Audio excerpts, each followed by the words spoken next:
पहलगाम में हुए हमले को लेकर पूरे देश में आक्रोश है, गुस्सा है, नाराजगी है और उसी तरीके का आक्रोश उत्तराखंड में भी देखा जा रहा है। तमाम सियासी दल इस मुद्दे पर भावनात्मक रूप से भी और देश की एकजुटता के लिहाज से भी अपना मत रख रहे हैं। साथ ही देश के दुश्मनों को सबक सिखाने की भी वकालत एक सुर में हो रही है। और जिस तरीके का माहौल पहलगाम में बनाया गया, जिस तरीके से दहशत फैलाने की कोशिश की गई, उसके बाद एकजुटता के साथ मुंहतोड़ जवाब देने की बात हो रही है। हालांकि कुछ सवाल भी हैं जो विपक्ष की ओर से पूछे जा रहे हैं सरकार से।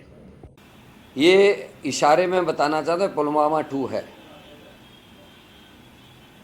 जिस तरीके से नैरेटिव सेट करने की कोशिश हुई शर्मनाक है। जिस तरीके से आतंकवादियों ने काराना हरकत करते हुए निहत्थे लोगों को जान से मारने का काम किया है, भारत को चैलेंज किया है, उनके खिलाफ कार्रवाई होनी चाहिए। केंद्र सरकार को अपनी इस बात को याद रखना चाहिए, जब कहा था 1 सर के बदले 10 सर लाएंगे।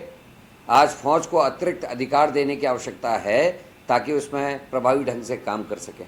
दूसरी तरफ बीजेपी से जुड़े हुए, सरकार से जुड़े हुए संगठन जिस तरीके का नैरेटिव सेट कर रहे हैं, इससे देश का माहौल खराब हो रहा है। पाकिस्तान के ऊपर कार्रवाई कीजिए, बांग्लादेश के ऊपर कार्रवाई कीजिए। ये शहर शहर पुतले फूकने का ड्रामा छोड़िए। आपका फेलियर, आपकी सरकार का फेलियर है। आप कहते हैं कि जाति पूछ कर नहीं, धर्म पूछ के लोगों को मारा गया।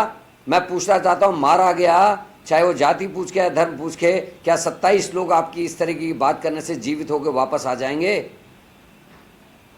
1 सर के बदले 10 सर लाने की बात कहने वाले लोगों, इस समय फौज को अतिरिक्त ताकत देने की बात करो, पाकिस्तान के खिलाफ बात करो, बांग्लादेश के खिलाफ बात करो।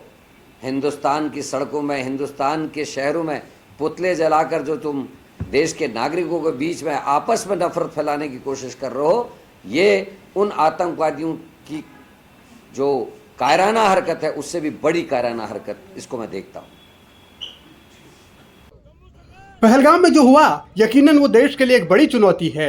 यकीनन देश के दुश्मनों ने कुछ ऐसा किया है जिसके जख्म भरने में लंबा वक्त लगेगा। लेकिन सवाल बहुत सारे उठाए जा रहे हैं, सवालों का जवाब भी आने वाले वक्त में मिलेगा, इसकी उम्मीद है। लेकिन सबसे पहले जवाब उन लोगों को देना है जिन्होंने हमारे देश पर इस तरीके से घटिया हिमाकत की है, घटिया हरकत की है, जिन्होंने देश की सीमा में दाखिल होकर हमारे लोगों को जान से मारा है। उनके खिलाफ यकीनन उम्मीद यही है कि आने वाले वक्त में कार्रवाई होगी। लेकिन खामियां कहां रही, सिस्टम कहां फेल रहा, इसको लेकर भी जवाबदेही तय होना जरूरी है।